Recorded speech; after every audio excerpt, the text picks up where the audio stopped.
स्वागत है सभी का सीएनबीसी आवाज पर। आज भारतीय बाजारों में एक और बिकवाली वाला सत्र, तो मुनाफा वसूली का सिलसिला हावी होता हुआ और 24,420 का जो लो हुआ था उससे ज्यादा दूर नहीं है। 24,480 के आसपास इस समय निफ्टी कर रहा है कारोबार और निफ्टी बैंक में बिकवाली का दबाव ज्यादा देखने को मिल रहा है। 395 अंकों के नुकसान पर इस समय ये ट्रेड बनता हुआ।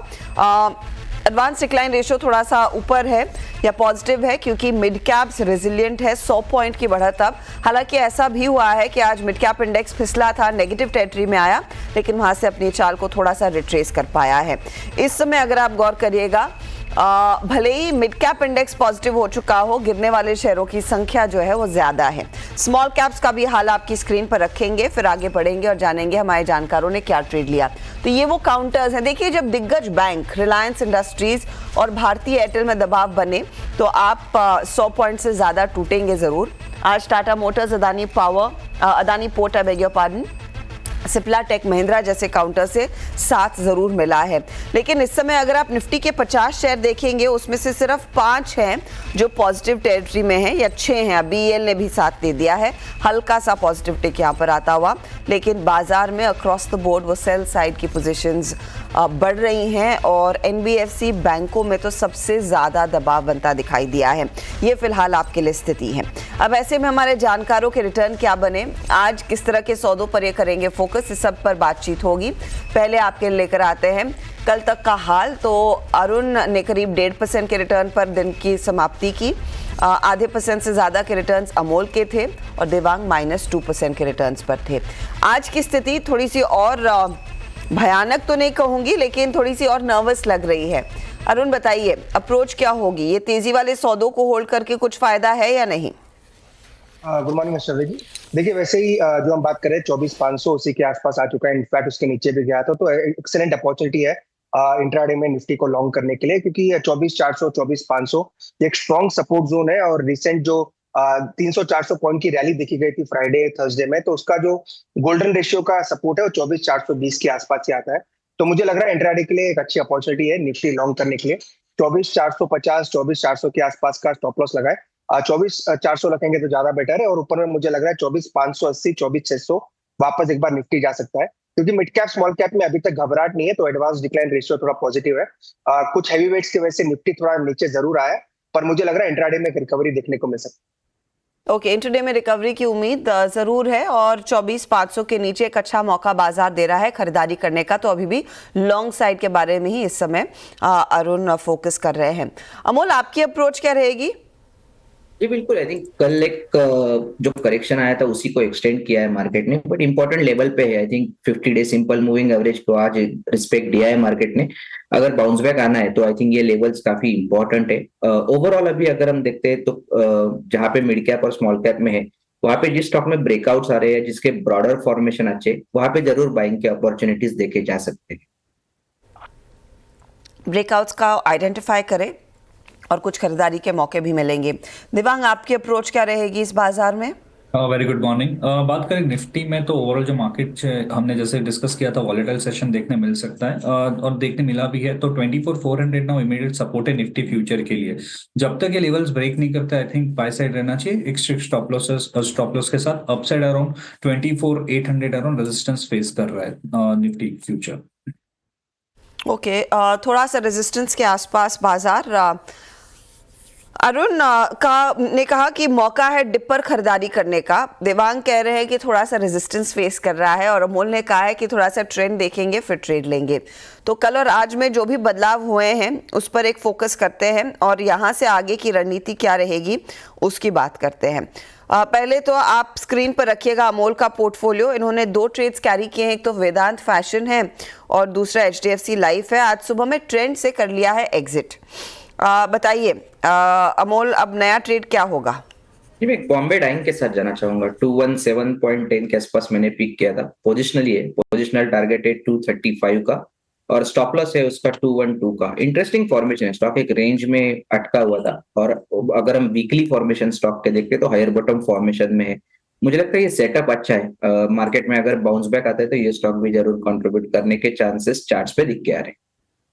तो बॉम्बे डाइंग एक बाय साइड का ट्रेड रहेगा। वैसे अगर आप गौर करिएगा तो ये डे लो से अपनी चाल को कुछ बेहतर करने में लगा हुआ है, तो मौका है 235 तक जा सकता है। 212 के आसपास आप स्टॉप लॉस रखेंगे और इस ट्रेड में उतरेंगे।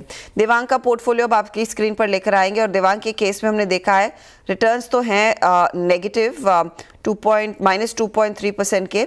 दो ट्रेड्स ये कैरी कर रहे हैं, एक तो LTI माइंडट्री और दूसरा इनका टीटागढ़ रेल भी पोर्टफोलियो का हिस्सा है। केशोराम में आज सुबह में एग्जिट कर लिया। नया क्या जोड़ेंगे आप? न्यू ट्रेड यहाँ पे मजगांव डॉक जोड़ेंगे। ओवरऑल स्ट्रक्चर काफी पॉजिटिव है, स्टॉक में ब्रेकआउट भी है, तो हमें लगता है और इसमें अपसाइड देखने मिल सकता है। स्टॉप लॉस रखना है 4980, टारगेट है 5650। 4980 आप कह रहे हैं स्टॉप लॉस के तौर पर काम करेगा। 5214 के लेवल्स पर है, गिरते बाजार में चला है तो कुछ तो यहाँ पर रेजिलेंस देखने को मिल ही रहा है, उसी को राइड कर रहे हैं देवांग। और 5650 के लेवल्स के लिए एक मौका यहाँ पर तेजी का इन्होंने पकड़ा है, खरीदारी करके चलेंगे इस पर्टिकुलर सौदे में। तो चलिए ये बात हो गई देवांग के ट्रेड की। अब आइए आप अरुण के पोर्टफोलियो पर। तो अरुण ने इनफैक्ट दो ट्रेड से प्रॉफिट बुक किया, एक तो अनंतराज और दूसरा अंबर एंटरप्राइजेस, और जेके पेपर में सुबह में एग्जिट किया है।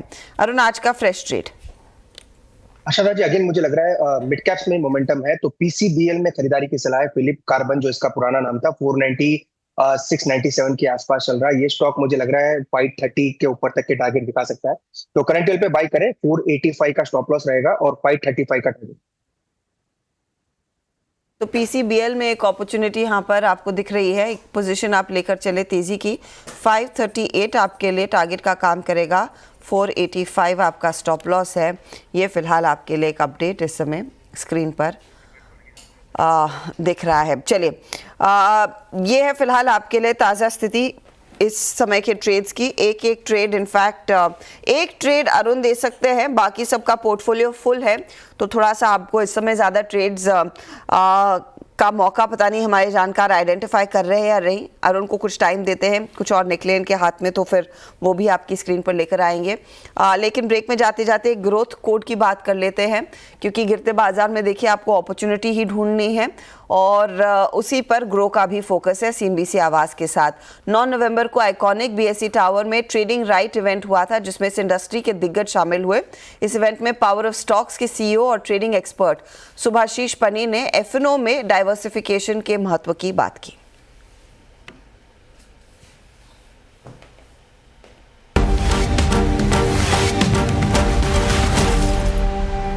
जीरो टू जीरो किसको बोला जाता है कि हाँ आपने एक बेट लगाया, वो 100 टाइम ग्रो कर गया। 1 रुपए में खरीदा, 200 में बेचा या 100 में बेचा, ऑप्शंस के हिसाब से। ये हर दिन नहीं होगा। दैट्स वाई बोला जाता है कि नहीं, you have to diversify. 15-20 stock लो, उसके बाद 15-20 साल बैठो, उसके अंदर थोड़ा सा और एनालिसिस एंड ऑल डाल दिए, क्योंकि आप इस फील्ड में हो तो करना पड़ेगा, डाल दिए तो आपको 2-4 स्टॉक मिल गया, आपका लाइफ बन गया। अगर राकेश झुंझुनवाला जी को पता होता है कि टाइटन ही जो मल्टी बैगर है, आपको नहीं लगता घर बेच के सारा पैसा डाल देते? लेकिन क्या ये स्टॉक उस टाइम पे 100% श्योर थे? हाँ, साइजेबल बेट के लिए रेडी थे। क्यों? क्योंकि उनको लग रहा था this can be the stock, मेरे 15 स्टॉक में से ये एक स्टॉक होना चाहिए। यस और नो? आपका जीरो टू जीरो मतलब ये होता है कि नहीं, 1 लाख मेरे पास है, डाल देते हैं, अगर 5 बना ठीक है, नहीं बना तो खत्म।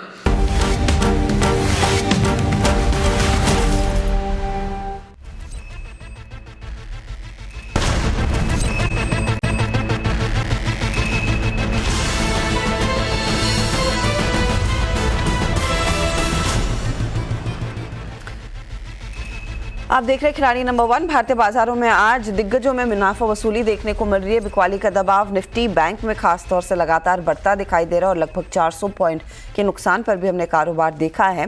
लेकिन इस गिरते बाजार में कुछ रे ऑफ होप है। कुछ पॉकेट्स ऐसे हैं जहां पर खरीदारी देखने को मिली है और उसमें से फर्टिलाइजर शेयर है।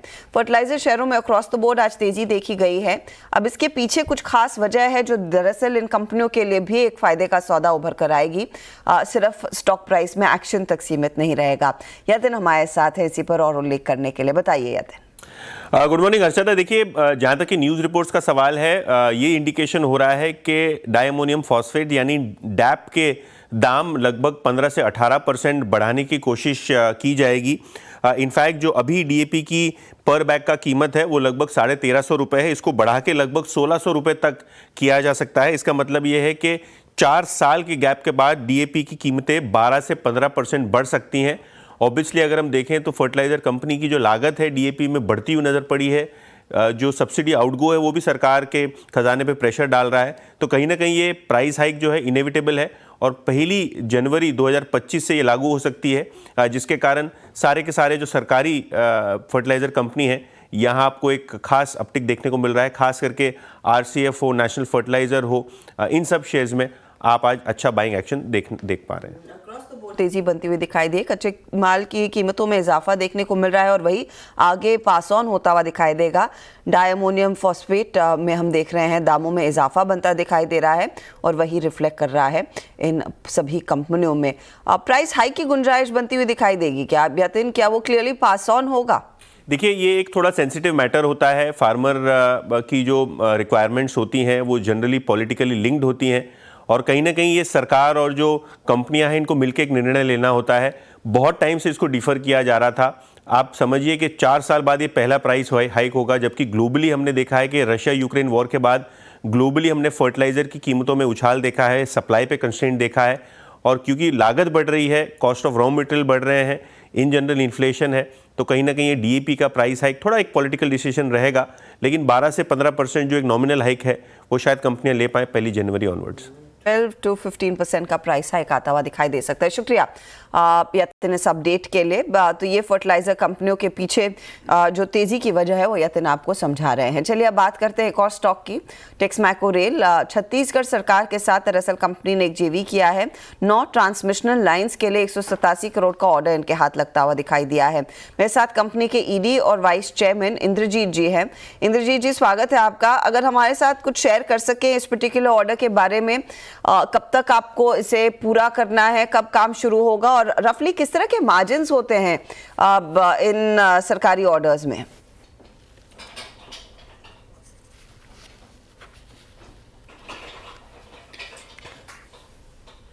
इंद्रजीत जी, आपको मेरी आवाज सुनाई दे रही है?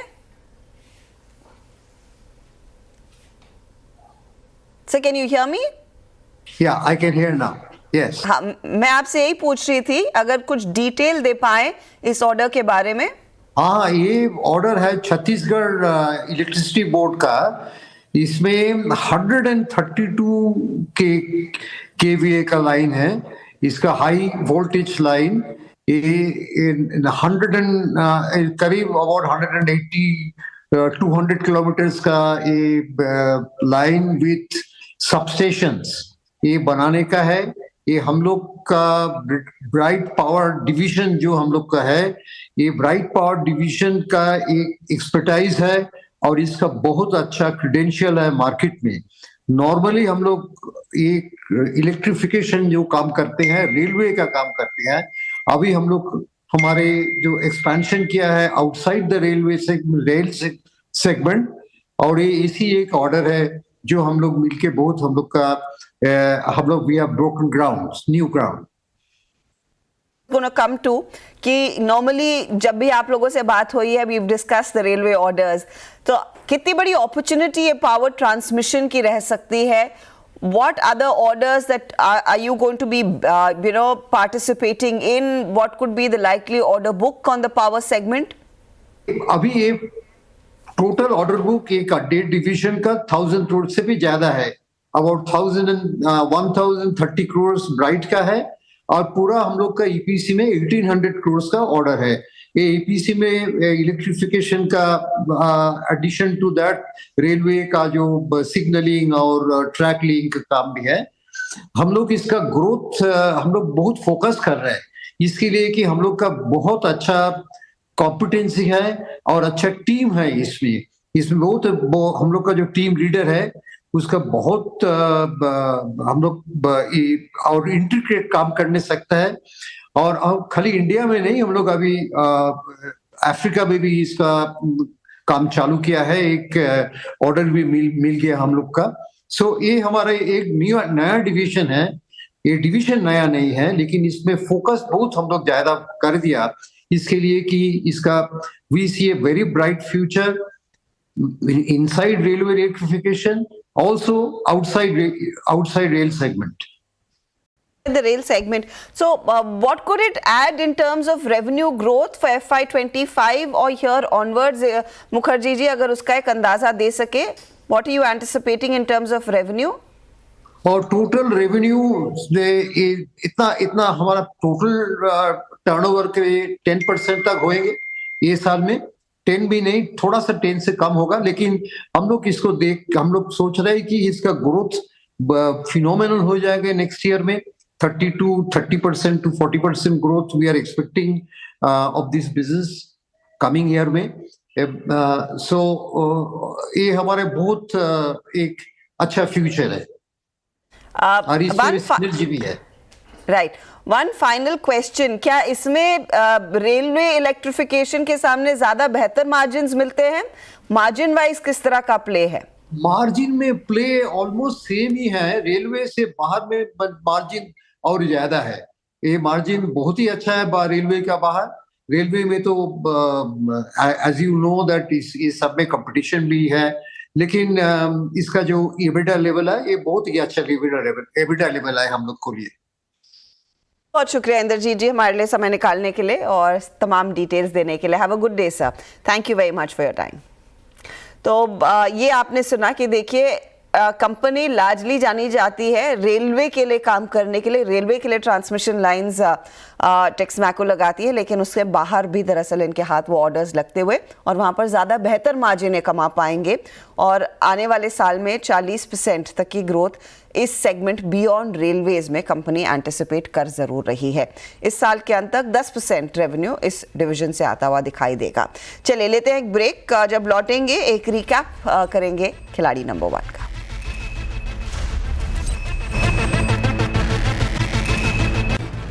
आप देख रहे हैं खिलाड़ी नंबर 1। हमारे जानकारों ने अपने ट्रेड्स अब तक दे दिए हैं, लेकिन आगे किस तरह के किन ट्रेड्स पर फोकस रहेगा उसका जायजा ले लेते हैं और ओवरऑल रिकैप भी आपके लेकर आएंगे। तो अरुण, एक ही ट्रेड के साथ जा रहे हैं। 538 का टारगेट है पीसीबीएल में और 485 का स्टॉप लॉस। ये पर्टिकुलर ट्रेड इनको करीब 0.06% के रिटर्न्स कमा कर दे रहा है।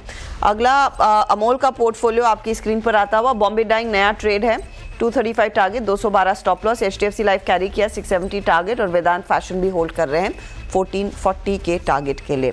आज के दिन एचडीएफसी लाइफ 0.44% के रिटर्न्स दे रहा है। अब आइए देवांग के पोर्टफोलियो पर। तो इन्होंने भी 2 ट्रेड्स कैरी किए, एक नया जोड़ा। जो नया आया है वो है मसगांव डॉक, 5650 का target, 4980 stop loss. Mind tree carry करें 7200 का टारगेट और टीटागढ़ रेल सिस्टम्स भी 1475 के लिए किया है कैरी। और इन तीनों में इनफैक्ट टीटागढ़ सबसे ज़्यादा टूटा है और बाकी 2 स्टॉक से भी दबाव बन ही रहा है। अब ओवरऑल रिटर्न्स की स्थिति क्या बन रही है वो आपकी स्क्रीन पर आ जाएगी और यहाँ पर आप गौर करेंगे तो अरुण नियरली 5% के रिटर्न्स पर हैं, आधे % के नुकसान पर अमोल और नियरली 4% के नुकसान पर इस समय देवांग बैठे हैं। ये अब तक का हाल। कोई भी अपडेट होगा तो उसका जायज़ा हम 1 बजे में आपके लिए लेकर आएंगे ज़रूर, लेकिन फिलहाल लेंगे इजाज़त और आगे आपके लेकर आएंगे कमोडिटी मार्केट का एक्शन मनीषा के साथ।